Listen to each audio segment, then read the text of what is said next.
Hello and welcome to the Little Chapel for another organ demo. If you ask any organist which composer they most admire and whose works they most enjoy playing, I have a feeling J.S. Bach will be a very common answer, and for good reason.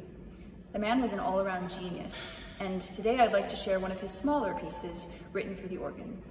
This comes from the third part of the Klavierübung, published in 1739, and it is written for the organ's keyboards alone, which we call manuals, so no pedals are required today.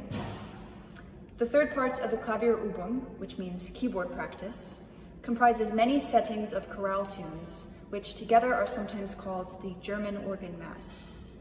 Once again, we encounter this pattern of composers who set specific parts of the mass to pieces of organ music, just like our old friends Frescobaldi, Clérambault, and Couperin did.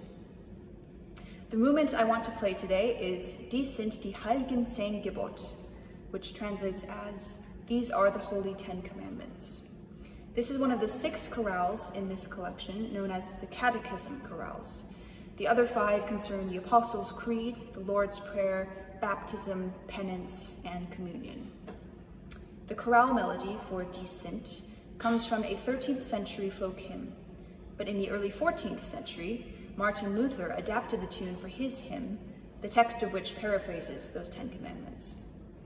Have a look here at the original chorale melody. I'll play it through for you now.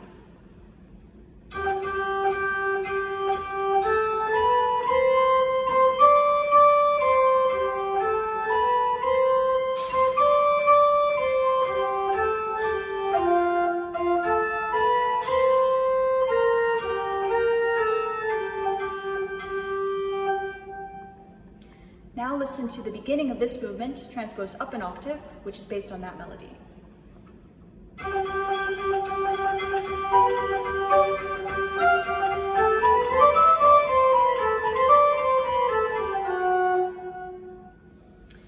This movement as a whole is called a Fughetta on zehn. A Fughetta basically means a short fugue, so you'll hear the same subject being passed around between different ranges. Sometimes you'll hear it in the top voice, sometimes in the bottom, sometimes in the middle, and sometimes you even get it turned upside down. As you can see here, the subject is more or less inverted. So while that first jump up a third happens in the original, shown with a red circle, in the inversion it goes down a third, and so on. Here is what that inversion sounds like.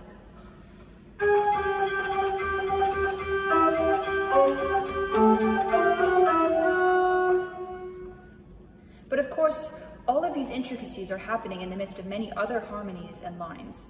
Bach makes sure that each of my fingers is working pretty hard throughout the piece.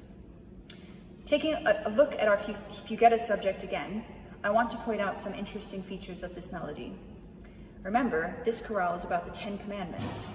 Well, guess how many beats the subject has in total? 10. And if you go through the whole piece and count each time the subject shows up, you'll also get the number 10. Looking at the second part of the subject, I also like to think the upward and downward motion depicts Moses going up and down Mount Sinai, which of course he had to do twice after breaking the stone tablets the first time. All this to say that in what seems to be a succinct piece based off of a chorale, Bach has used lots of compositional skill to combine the melody of the original chorale, the techniques of a fugue or Fughetta, and the numerology and symbolism behind the number 10 and the 10 Commandments. You'll hear that this setting comes off as very joyful, almost like a dance, and perhaps not in quite as solemn a mood as you may picture Moses and the 10 Commandments story. I think this could be in reference to the 16th verse of Psalm 119, which is, "I will delight in your decrees." Martin Luther also says in his small catechism to gladly do what God commands. I hope you enjoy Bach's joyful setting of these holy words.